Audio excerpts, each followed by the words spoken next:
now it is my joy and privilege to invite our speaker for this morning, Reverend Joanne Boruck, and her talk is Celebrating Women and Shine Your Light. Welcome to the podium, my dear. Thank you, my love.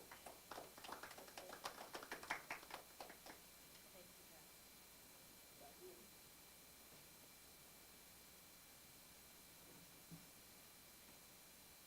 Well, thanks everybody for getting up an hour earlier. I know people that said they were coming today, but no, they're probably still in bed.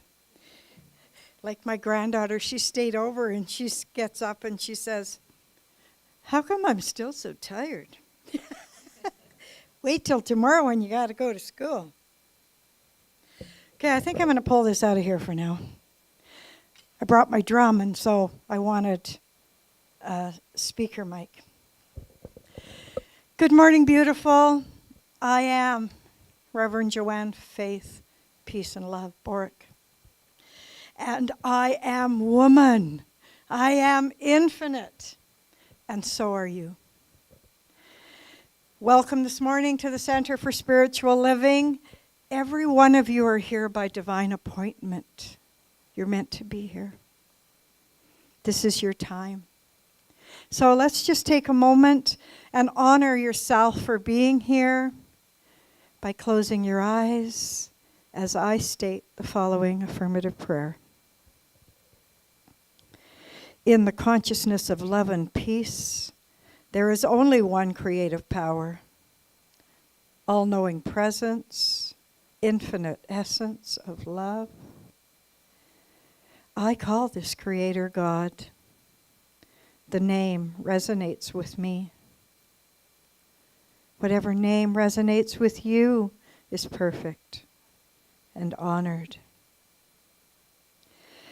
I speak these words in the first person, but I know they are the truth for each person here who claims it as their own. For all those here in body, in mind and spirit,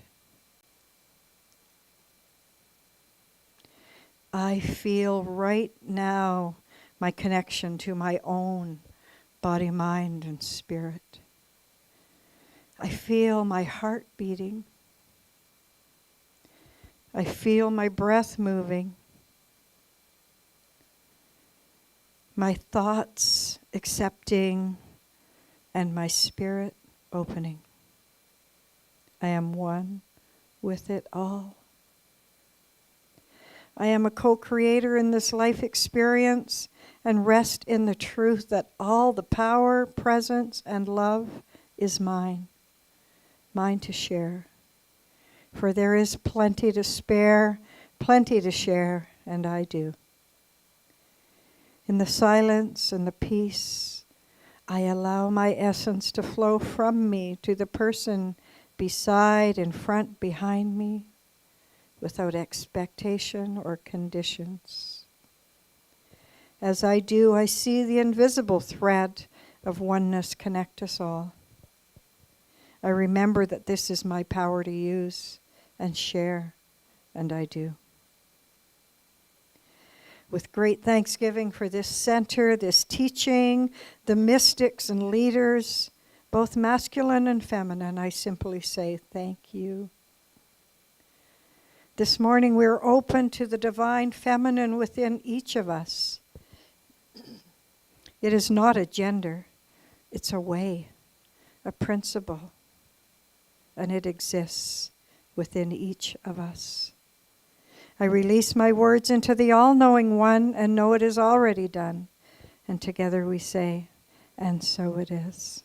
This morning we send this affirmation and prayers from our hearts to all those who are needing to know they are loved for who they are right here and right now. I invite you to share the names in your heart that need this energy of love that we've created here this morning.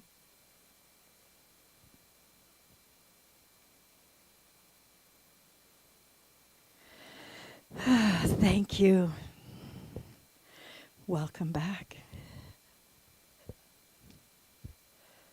So this month we're celebrating women. And how great is it? There's 1, 2, 3, 4 men here. That's a record. Please don't leave when I'm talking about us goddesses, because we can't be a goddess without you. So last week was Happy International Women's Day. And our global theme this month is cultivating authenticity.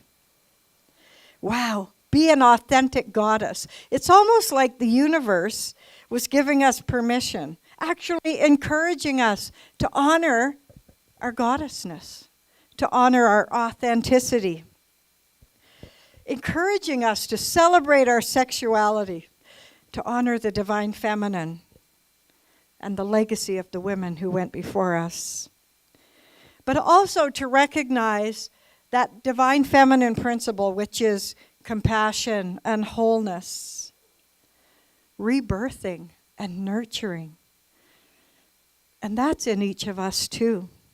The divine feminine is prevalent in women, and it's even expected out of women, but it's not it's androgynous. It's not just us that are compassionate and loving. We're all born with it. So for all of us, happy Divine Feminine Day. All month. I feel truly blessed to be able today to be honored to share this truth. And it wraps around me like a shawl. I'm humbled, because this is a time of great change. And now I invite you to follow me back. I want to take you back, not very far, but like 6,000 years ago. And this was before the Bible even, before the birth of Christ. It was a time when Mother Earth was the supreme nurturer. So I wrote my service all about the divine feminine, not about goddess. But then I listened to this singer. Her name's Lorena McKinnott. And she's a Celtic singer from Ontario. And she sent out this blast email saying, I just want you to know that the National Film Board of Canada has 3 documentaries on honoring the divine feminine. The first one's called Remembering the Goddess. The second one's called The Burning Times. And the third one's called Full Circle. And I wrote the music for it. So I scrapped my whole talk just about, went and watched that. And I watched Goddess Remembered. And I was dumbfounded. Today, I want to honor the goddess that somehow got misplaced. I want to honor that. Let's find it again. Let's find our divine essence and our power. She's within us, and it's time to shine our light, to live authentically. Last week I talked about that was my vision, to live authentically. Sometimes you don't even know what that is because people have told you who to be for most of your life.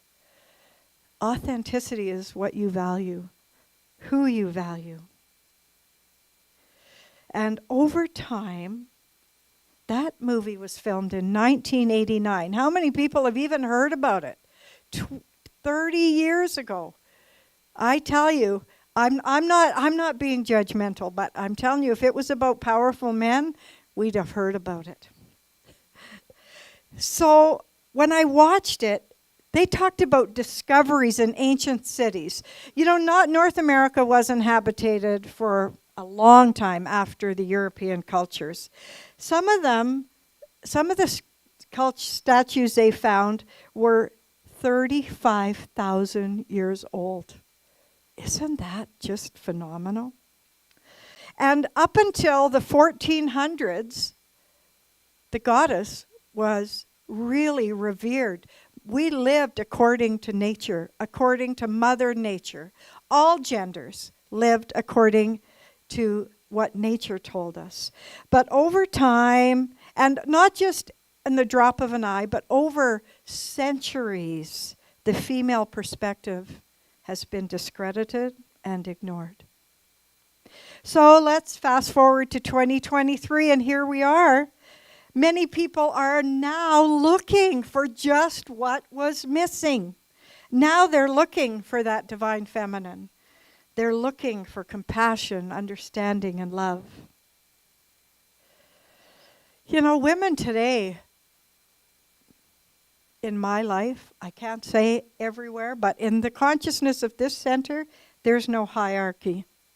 We're simply people who meet to celebrate, to honor the moons, the holy days, the equinoxes, our creativity, and how it relates to the earth and the people we love. That's what's in high demand. Gathering to celebrate. So that second documentary was called The Burning Times, and I don't even have to tell you what that was about. I just want to tell you that they have, in their history, it was over 600 years that women were burned, and they believe that as many as 9 million were burned. Not all women either. That was surprising to me because I thought it was just women. It was anybody who practiced healing that wasn't in a place of authority. That was full circle. So I'm going to skip over that time because it was hard to watch and harder to talk about. I'm going to talk next time about full circle. The burning times, we all know, was a really dark time. Goddesses. Goddesses, as far as 35,000 years ago, were displayed in huge monuments for all to see. They weren't tiny, they were voluptuous, they were beautiful, and you know, even the Buddha represents that divine principle, that round, that loving, that compassion. So goddesses were displayed in monumental statues for all to see.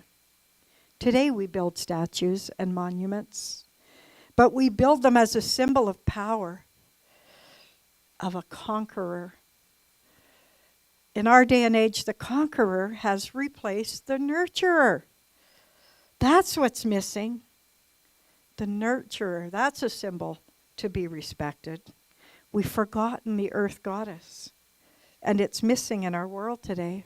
It's missing in our politics today. They called it then the goddess religion, and it's being returned through our consciousness, through us growing. And I call it a religion because religion just translates to a unified system of belief and practices relative to sacred things. I wonder if all religions know that. It's a unified system of beliefs and practices relative to sacred things. That's not what we think of today. But it's being returned to us through the discovery of the Gnostic Gospels, which were discovered in 1948. Inside the Gnostic Gospels was also the Gospels of Mary Magdalene. But for some reason, those didn't get published till the 1970s. They were discovered right after the Second World War. And I have to believe that God said, enough of that, we're getting some truth. And so he found people to go and find those Gnostic Gospels. It was time to return to our natural state, to Mother Earth. I could go on and tell you about all the female deities found on cave paintings, the Paleolithic figurines that date back 30,000 years. I want to, but that could take all day. I invite you to look at the Canadian National Film Board movies, documentaries, and they're called The Goddess Remembered, The Burning Times, and Full Circle. I was so in awe just watching the documentary and this journey in words, pictures, honoring the divine goddess. Oh, some of this is really controversial, Russell. Well, should we pause it? Because I've read a lot about Mary Magdalene, and I don't know if anybody else has, but I think that we have been misrepresenting all the Marys in the Bible for a long time. They're a life force. Goddess is a life force. And you know, we're all connected. All the masculine, feminine, we're all connected through Gaia, through Mother Earth. Do you know the shamans in Mexico are still mostly women? In Peru, in a lot of cultures, the healers are still women. And they're not to be revered or honored even, or been afraid of. Do you know that, well, you probably know in Mexico there's a huge Catholic following. They pray to God before every healing for the power to heal. And one of the things that the Mexican woman that they interviewed, this shaman, she says, I am an ancestress of tomorrow. They will remember what we do today. I thought, whoa, that's pretty big. We are the ancestresses of tomorrow. And we'll be remembered for what we do today. So if nothing else, we can sparkle and shine our light. Do you know even the labyrinth was a symbol of honoring the clearing of the land, the circle of life, and the goddess? As a species, we don't stand apart from nature. We listen to the echoes because they have a lot to say. And contrary to the belief that healers and doctors and people in general are separate, they're not. We're all there for the same thing. We want healing. We want to heal the earth. Healers are deeply rooted in their own soul. I brought my drum today. It's said to be the heartbeat of Mother Earth. And I want to play you a chant called The Gift of the Goddess. I know some of you have heard it many times, but we're going to play it again.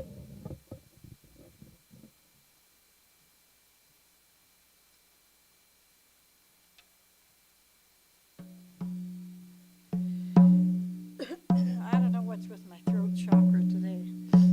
Donna, do a treatment for that. These are the gifts of the goddess.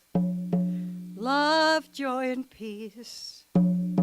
Gifts of the goddess. Are you ready to receive all your gifts? All your gifts. These are the gifts of the goddess. Love, joy, and peace. Gifts of the goddess. Are you ready to receive all your gifts? All your gifts. Love, are you ready? Peace, are you ready? Joy, are you ready? Are you ready to receive?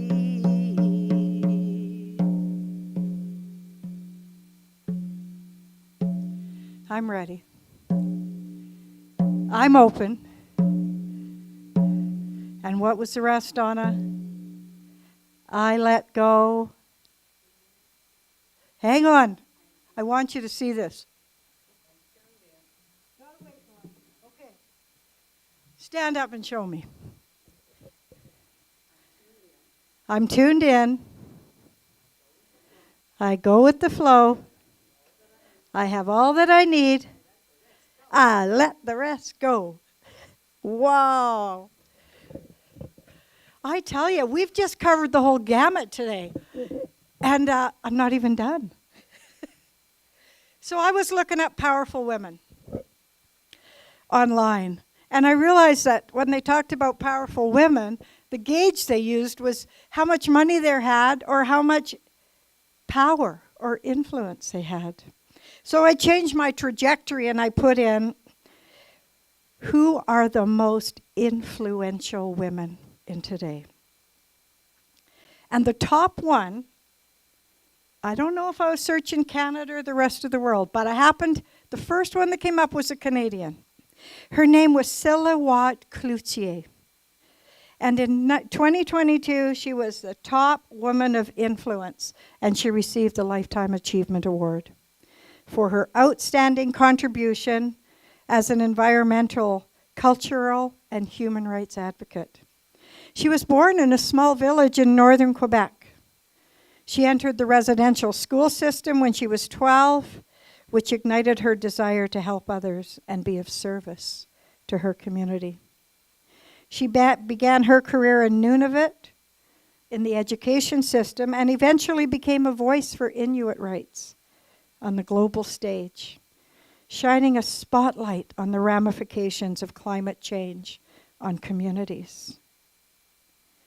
There's always reason to hope, Sylwalt Cloutier said when they asked her about the current stage of the world. And I was so happy to see that come up because my granddaughter Constance is half Inuit. So of course, I was just really elated and I chose her as my hero for the day. We know a lot of compassionate women. There's Mother Teresa, Mary Magdalene. We even see them here at these centers for spiritual living. Do you know that we're in the forefront of recognizing the divine feminine, the divine goddess? Truly way showers. In the 1800s, it was unheard of at the time, but they ordained the first female minister. Wow. And did you know that our founder, Dr. Ernest Holmes, he was ordained in 1876 also by a female. Her name was Emma Curtis Hopkins. She also ordained the first Unity ministers, Charles and Myrtle Fillmore, the Divine Science founders, Nona and Fanny Brooks. Emma Curtis Hopkins was a true trailblazer in the beginning of this New Thought movement. And she had a unique approach to teaching that I really believe. She says, I'm not teaching you anything you don't already know. I'm just reminding you of who you are. I believe that too. So she said it wasn't so much a matter of learning, it was a matter of remembering. She also had a great sense of integrity towards her students because she felt equal to them. She said, we're all expressions of the one creative power.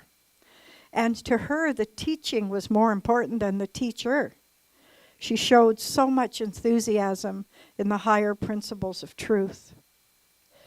It seems so crazy to talk about something that happened 130 years ago, or 100 years ago, when we're still trying to raise ourselves to that place of truth and higher consciousness.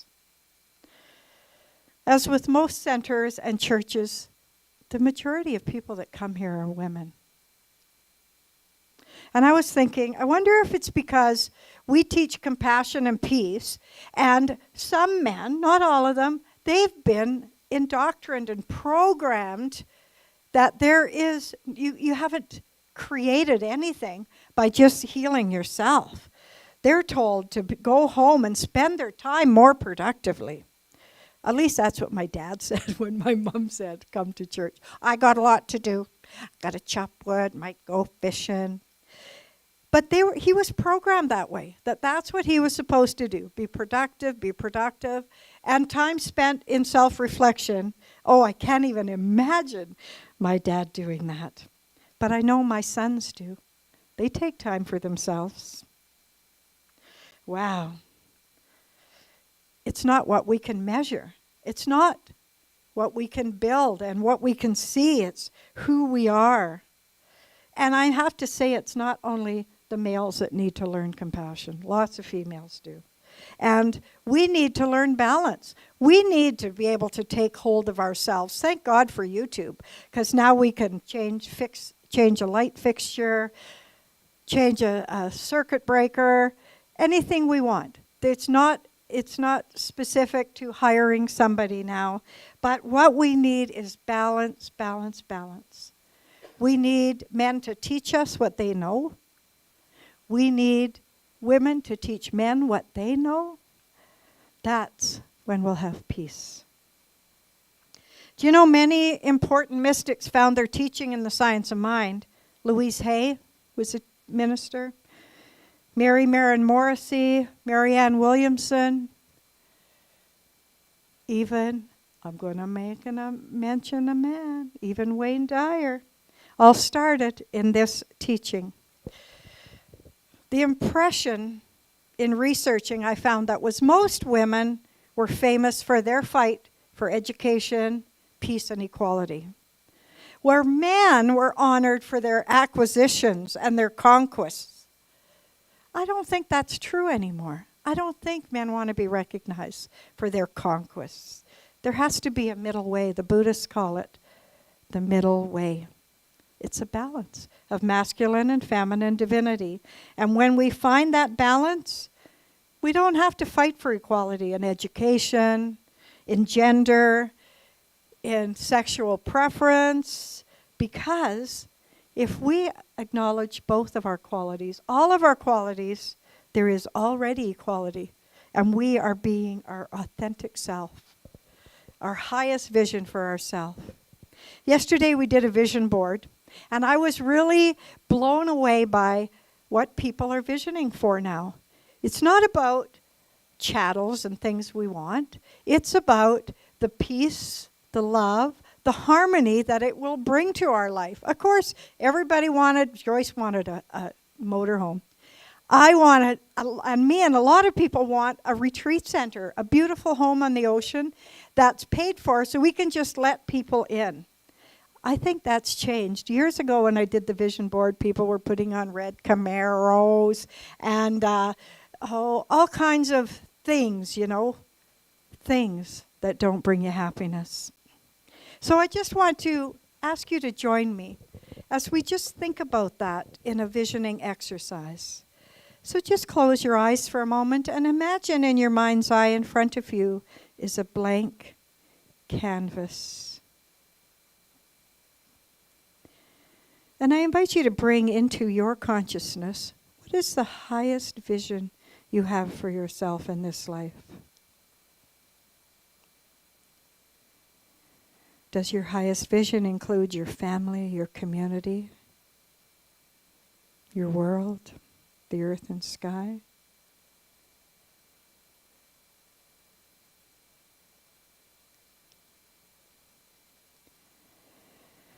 Now, as you imagine the highest vision for yourself, multiply that times 1,000. Multiply that times 1,000,000. That is what God, or if you choose to use Creator, Universal Intelligence, wants for you. That's what your inner self wants for you. Everything you can dream or be is only a small fraction of what the universe wants for you and what your true potential is. Your vision board times 1,000 is your true potential.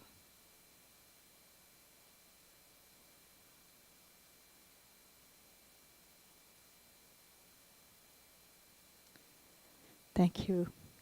And whatever showed up on your blank canvas, keep that in your consciousness. I don't know, but maybe you're like me. When I was going to school, my teacher always wrote on my report card, Joanne does not live up to her potential. And I thought, what does that even mean?